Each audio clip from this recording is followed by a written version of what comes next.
Hello guys, तो आज हम करने जा रहे हैं ट्रिग्नोमेट्री चैप्टर की एक्सरसाइज 8.2। इससे पहली वाली वीडियो में हमने इंट्रोडक्शन पार्ट कर लिया, एक्सरसाइज 8.1 कर ली। अब हम एक्सरसाइज 8.2 स्टार्ट करेंगे।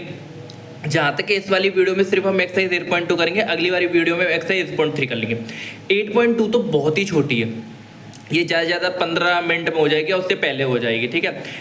एक्सरसाइज 8.1 की थी, वो आपको अच्छी तरीके से समझ में आई होगी। इंट्रोडक्शन पार्ट कर लीजिए, आपकी सारी एक्सरसाइज बन जाएंगी।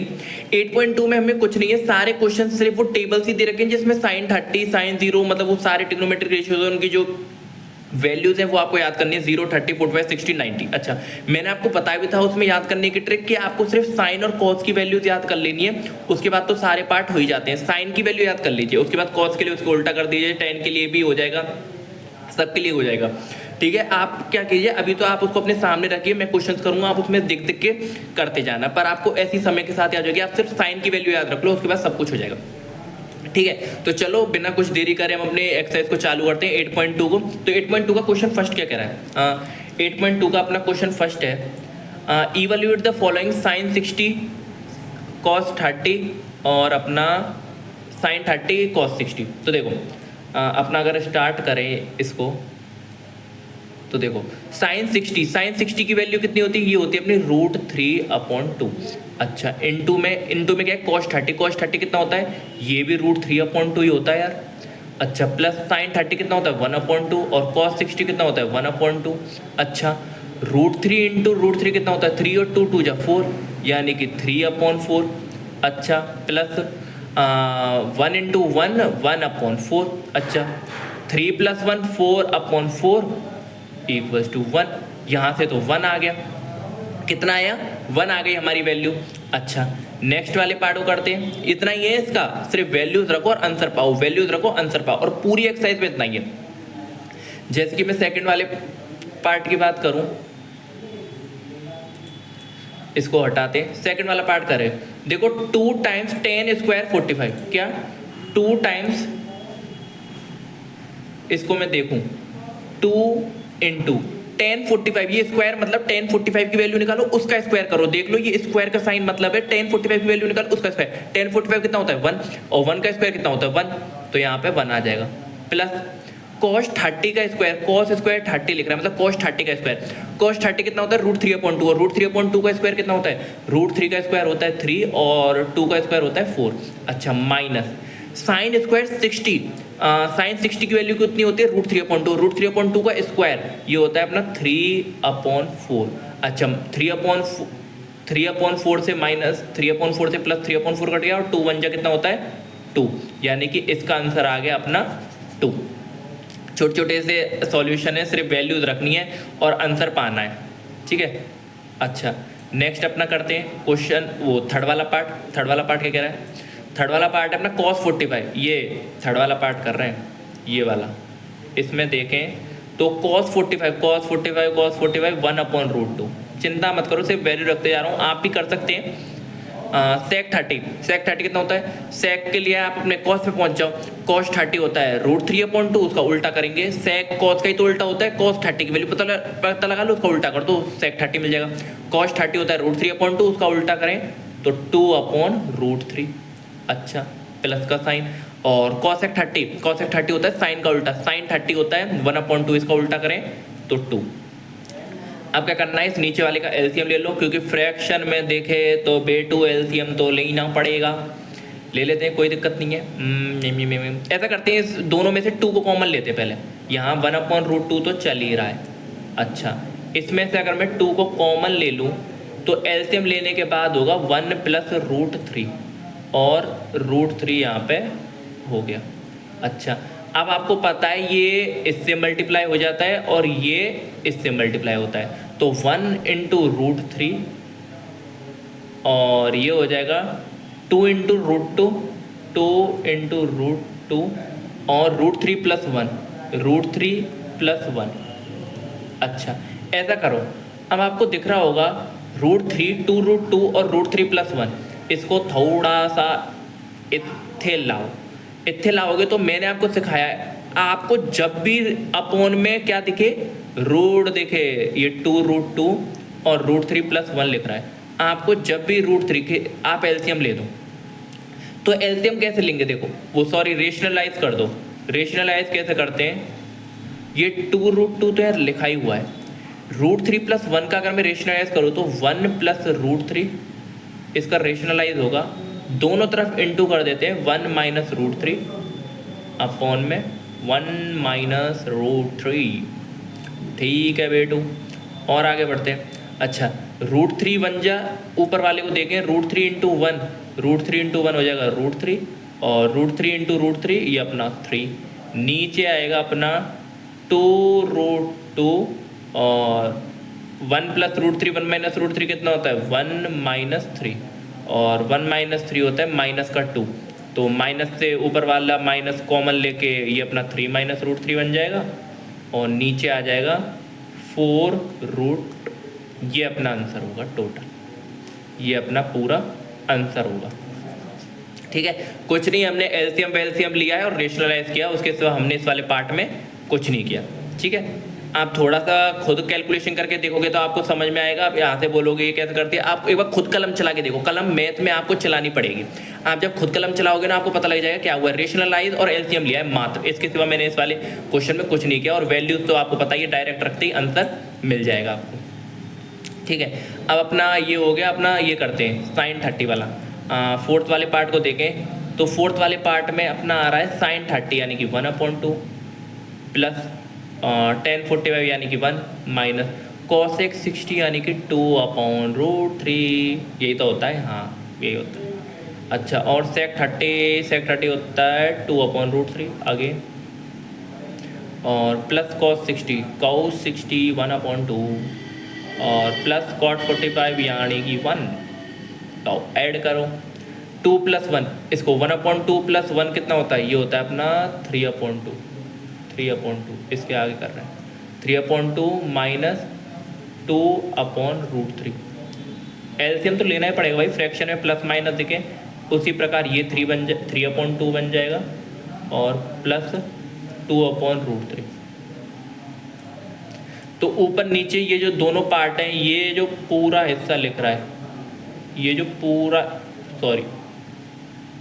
पूरा हिस्सा लिख रहा है, इसको मैं वापस लिख देता हूँ, √3/2 माइनस 2√3 क्या लिख रहा है, यहाँ पे लिखते हैं ये लिख रहा है 3/2 माइनस 2/√3, और सेम नीचे लिख रहा है 3/2, बस प्लस लग रहा है, प्लस का 2/√3। ऐसा करते हैं, एलसीएम लेते हैं। अगर मैं इसका एलसीएम लूँ ऊपर वाले का, तो 2√3, और एलसीएम लेने के बाद ये आ जाएगा 3√3 माइनस 4। अगेन इसका करूँ तो ये आएगा 3√3 प्लस का 4, और 2√3 यहाँ से, तो इस 2√3 से ये 2√3 पूरा कट जाएगा। बचा क्या, बचा अपने पास हमारे पास बचेगा 3√3 माइनस 4 अपॉन में 3√3 प्लस 4। जब भी रूट दिखे रेशनलाइज, तो 4 माइनस 3√3, सेम चीज़ 4 माइनस 3√3। ठीक है, ऊपर वाले को करें तो ये अपना बनेगा माइनस कॉमन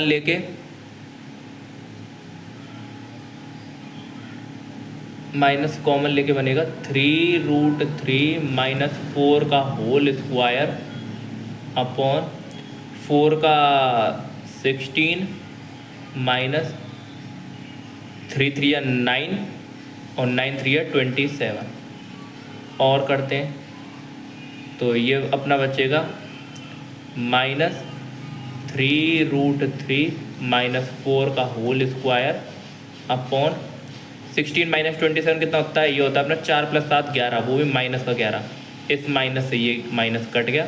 तो फाइनल आप इसको a - b के होल स्क्वायर को खोल सकते हो, आप आइडेंट लगा के a - b का होल स्क्वायर लिख रहा है नॉर्मल 3√3 माइनस 4 का होल स्क्वायर, पर मैं खोल नहीं रहा यहाँ पे, इतना ही रहने दो इसको, अपॉन में 11, ये आपका आंसर होगा। ठीक है, खोलना हो तो खोलना इसको, वरना मत खोलना।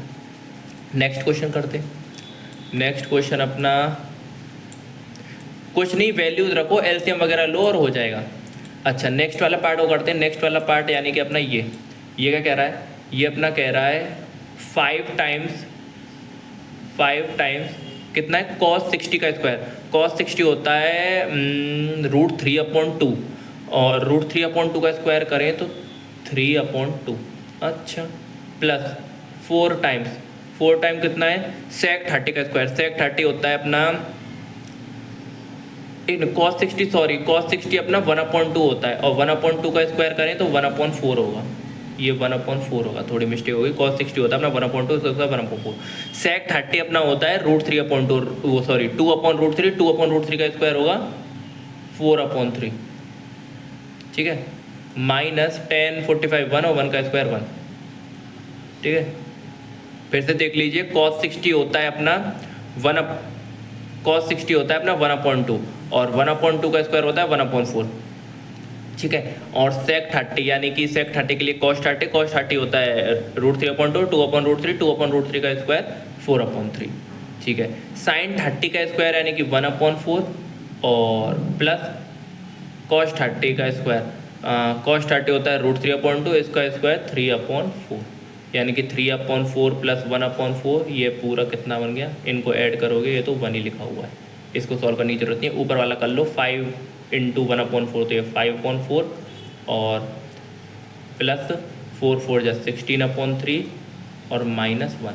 सॉल्व करते हैं इसको। अगर मैं सॉल्व करना चाहूँ तो एलसीएम आएगा 12, और 4 3 × 3 × 15 प्लस 16 32 64 -1।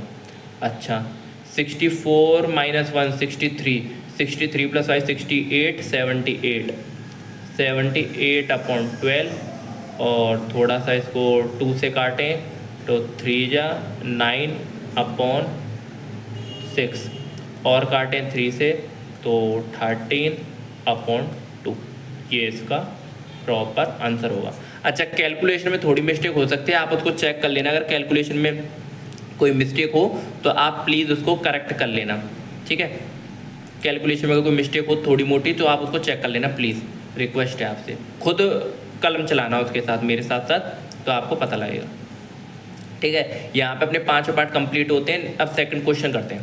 देखो सेकंड क्वेश्चन क्या कह रहा है, सेकंड क्वेश्चन 2 टाइम्स tan 30, 2 × 1/√3, और 1 + tan स्क्वायर 30। आपको मैंने एक आइडेंटिटी लिखाई थी, 1 + tan square theta, 1 + tan square theta sec square theta होता है। ठीक है, अच्छा, ये 1 + tan स्क्वायर थीटा ही तो लिख रहा है, 30 लिख दिया। 1 + tan स्क्वायर थीटा यानी कि आप इसकी जगह पे sec स्क्वायर थीटा लिख सकते हो, यानी कि sec स्क्वायर थीटा, और थीटा की वैल्यू क्या है 30, यानी कि sec स्क्वायर 30, और sec 30 कितना होता है, अपना cos 30 होता है √3/2, और sec 30 2/√3, 2/√3 का स्क्वायर हुआ 4/3। तो ये यहाँ पे 4/3 लिखा हुआ है। अच्छा, 4/3 लिखा हुआ है तो इस 2 से ये काटा 2 जा, और ये अगर इससे मल्टीप्लाई होगा 3 से। अच्छा, इस 3 को मैं कैसे लिख सकता हूँ, इस 3 को मैं √3 × √3 लिख सकता हूँ, √3 × √3। तो एक √3 से एक √3 ऊपर पहुँचा तो √3/2, और √3/2 क्या होता है, √3/2 होता है अपना sin 60 यानी कि ऑप्शन ए, sin 60 √3/2 होता है, तो ये अपना ऑप्शन हो गया। ठीक है, अच्छा, नेक्स्ट वाला पार्ट करते हैं। खुद कलम चलाओ, जब तक समझ नहीं आएगा, जब तक खुद कलम चला के नहीं देखोगे, अपने हाथों से थोड़ा प्रैक्टिस करने की कोशिश करो।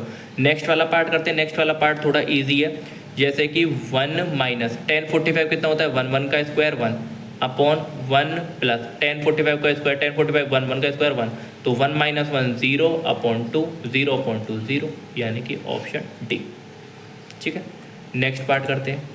अच्छा, नेक्स्ट पार्ट अपना क्या कह रहा है, ये अपना है, इसको देखो, sin 2a = 2 times sin a is true when a is. अच्छा, sin 2a 2 times sin a के बराबर कब होगा, आप मुझे बताओ। एक एक करके वैल्यू ऑप्शन रखने पड़ेंगे, एक एक करके रखो। देखो, sin अगर मैं ए की जगह पे 0 रखूँ तो ए की जगह पे 0 रखूँगा, 0 इंटू 2 0, तो sine 0 degree equals to 2 times sine A कितना है 0, तो साइन 0 कितना होता है 0, और साइन 0 कितना होता है 0, 0 इंटू 2 कितना होगा 0, यानी कि पहला ही ऑप्शन दोनों तरफ से सेम आ गया। आप देखो बी और सी डी, आप इनको 30 45 60 डालना, ये बराबर नहीं आएगा, ठीक है, हमारा पहली बार में आ गया। आप इसको खुद करके देखना, सारे मैं क्यों ट्राई करके दिखाऊँ, आप खुद करके देखना, सेम नहीं आएगा। नेक्स्ट वाला पार्ट देखो, खुद भी तो कुछ करो, 2 टाइम्स 10 30 1/√3, अच्छा, और 1 माइनस 10 30 अगेन 1/√3, 1/√3 का स्क्वायर 1/3, अच्छा, इसको करें तो 2/√3, और इसका एलसीएम लूँ तो 3 आ जाएगा, 3 - 1 2/3, और 2/3 को करूँ तो इस 2 से ये 2 कट गया, और अगेन 3 को मैं कैसे लिख सकता हूँ, 3 को मैं लिख सकता हूँ √3 इंटू √3, √3 इंटू √3 3 तो होता है, तो √3 से √3 कट गया, इस √3 को मैं ऊपर फेंक देता हूँ, तो ये √3 आ गया। √3 किसकी वैल्यू होती है, tan 30 की वैल्यू, सॉरी tan 60 की वैल्यू होती है, tan 60, ये अपना आंसर करेक्ट हो जाएगा, tan 60 की वैल्यू √3 होती है, ठीक है। अच्छा, अब अपना ये बच रहा है। अब देखो ये जो क्वेश्चन 3 है ये इम्पोर्टेंट है, इम्पोर्टेंट यानी कि ये आपके बोर्ड में पूछा जाता है, क्या ये आपके बोर्ड में पूछा जाता है, ठीक है। अब ये क्वेश्चन आपको कैसे करना है, आपको क्या करना है, जो यहाँ पे ये tan है ना, तो मतलब यहाँ पे जो होगा tan साइन वगैरह कुछ भी, वही आपको ये वाला भी उसी फॉर्म में लिखना है, यहाँ पे जो होगा यहाँ पे वही आपको ये भी उसी फॉर्म में लिखना है। जैसे कि मैं आपको लिखता हूँ tan a प्लस बी √3 दे रखा, और tan a माइनस बी 1/√3, मैं यहाँ लिखता हूँ क्या, देखो tan a प्लस बी आपको √3 दे रखा है, और tan a माइनस बी आपको 1/√3 दे रखा है, यही है tan a plus B √3, tan a minus B √3। अब देखो tan a plus B, tan a plus B, मैंने बोला tan है तो इस √3 को भी tan की फॉर्म में लिखो। ये √3 क्या होता है, ये होता है tan 60 की वैल्यू, तो इस √3 को मैं tan 60 लिख सकता हूँ, इस √3 को मैं tan 60 लिख सकता हूँ, क्योंकि tan 60 में भी √3 लिखा हुआ है। अच्छा, अब आपको क्या करना है, इस tan से ये tan काट देना है, तो a प्लस बी की जो वैल्यू होगी वो कितनी आ गई 60। अच्छा, उसी प्रकार tan a minus B, tan a minus B, tan a minus B की वैल्यू, tan इस को मैं tan इस 1/√3 क्या होता है, ये होता है अपना tan 30, तो इस 1/√3 को आप लिख सकते हो tan 30 डिग्री, tan 30 डिग्री, इस tan से ये tan कट गया, और a माइनस बी ये आपका 30 डिग्री हो गया। अब आपको क्या करना है, इन दोनों को सॉल्व करना है, वैल्यू निकालनी। अब आप बोलोगे इसको सॉल्व कैसे करते हैं, अरे भाई एलिमिनेशन मेथड सीख लेता अगर पहले ही, तो क्या ज़रूरत पड़ती इतना कुछ करने की। इन दोनों को ऐड कर दे, तो इन दोनों को ऐड करेगा तो ये 2a बन जाएगा, b से ये कट जाएगा 60 प्लस 90, इसको 2 से ये तूने काटा 45 जा, तो a की वैल्यू यहाँ से आ गई 45, यही तो करते हैं। अब एक बार किसी वैल्यू की एक की वैल्यू आ गई तो इसको उठा के किसी में भी रख दे, या तो इसमें रख दे या फिर इसमें रख दे। अगर मैं इसमें a की वैल्यू 45 रखूँ, a की वैल्यू 45 रखूँ तो कितनी आ जाएगी, b की वैल्यू 15 आ जाएगी, समझ गया ना। a की अगर मैं वैल्यू 45 रख दूँ तो ये 45 यहाँ जाके माइनस हो जाएगा, 60 माइनस 45, b की वैल्यू 15 आ जाएगी। और हमें क्या बताना था, हमें यही बताना था a और b की वैल्यू बतानी थी। a की वैल्यू 60 है, क्या a की वैल्यू यहाँ पे 60 है, और जो अपना b है इसकी कितनी है 15, बस हो गया सॉल्व। ये इंपॉर्टेंट है, ये बोर्ड में पूछा जाता है भाई, इसको कर लेना ठीक तरीके से, और ऐसे ही करना है, जो दिखे इस बार tan था, साइन दिखे तो साइन में कन्वर्ट कर देना, ठीक है, और डायरेक्ट आपका आंसर हो जाएगा एक ही बार में। अच्छा, नेक्स्ट ट्रू फॉल्स दे रखे, इन्हें कर लेते हैं जल्दी से। अच्छा, साइन a प्लस बी, क्या sine a plus sine B होता है, नहीं भाई ये नहीं होता, ये एकदम फॉल्स स्टेटमेंट है। फिर से सुन ले, ये एकदम फॉल्स स्टेटमेंट है, ये क्या है, ये अपना फॉल्स है। क्यों, साइन a प्लस बी आप क्लास 11 में पढ़ोगे वैसे तो इसका एक प्रॉपर फॉर्मूला होता है, और मैं आपको बता दूं, अगर आप 10th क्लास के हिसाब से सुनो, ये जो ये पूरा एक एंगल है, ये पूरा एक एंगल है, ये इसने ये इस पे बांट दिया, ये इस पे बांट दिया। भाई ये ऐसे नहीं बढ़ता ए और बी पे, ऐसे नहीं बांट सकते इसको, ये एकदम गलत है जो इसने किया है, इसको ऐसे नहीं बांट सकते। ये पूरा का पूरा एक एंगल है, ये पूरी एक वैल्यू देगा, ये ऐसे नहीं बढ़ता जैसे आपने बांट दिया ये के करके, ये नहीं बढ़ता, फिर से देख लो, ठीक है। अच्छा अब अपन नेक्स्ट वाला पार्ट करते हैं। नेक्स्ट वाला पार्ट क्या कह रहा है, the value of sine theta increases as theta increases.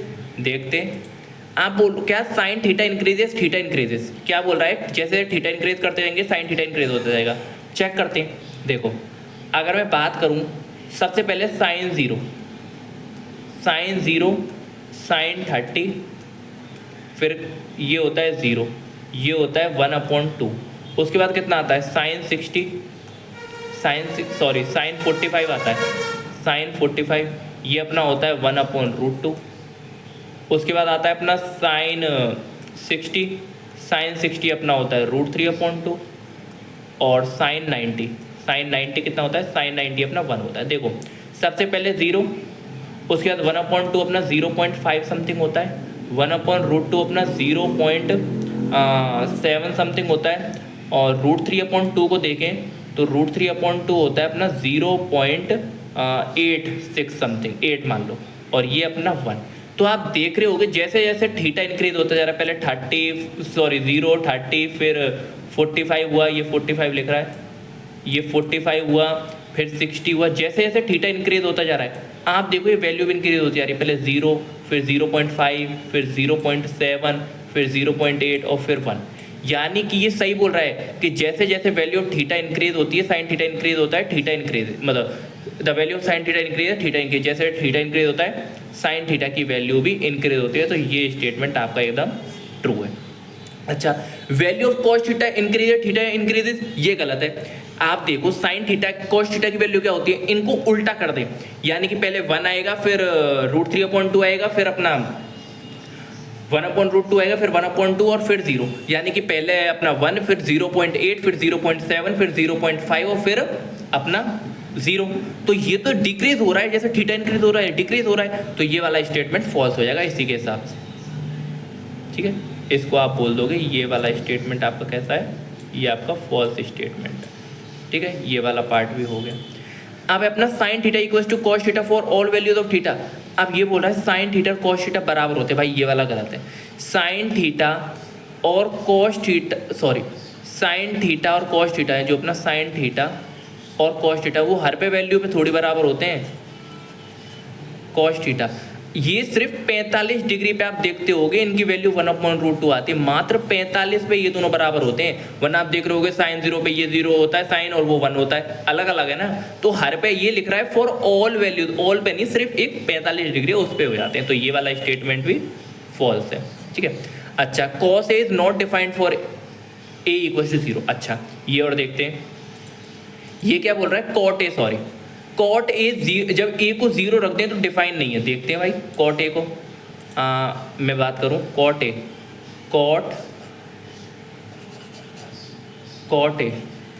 Cot A ये डिफाइन नहीं है, देखते हैं। और ये बोल रहा है जब ए की वैल्यू 0 डिग्री हो तो कॉट 0 डिग्री कितना होता है भाई, कॉट 0 डिग्री तो नॉट डिफाइन होता है, ये तो सही बोल रहा है।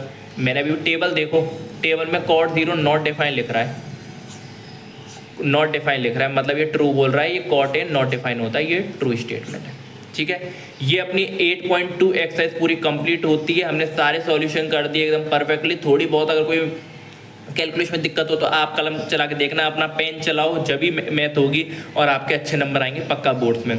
तो आपको ये क्वेश्चन ट्राई करने, अगली वीडियो में एक्सरसाइज 8.3 करेंगे। अगर आपको वीडियो अच्छी लगी हो तो लाइक कीजिए, चैनल को सब्सक्राइब कीजिए। Thank you.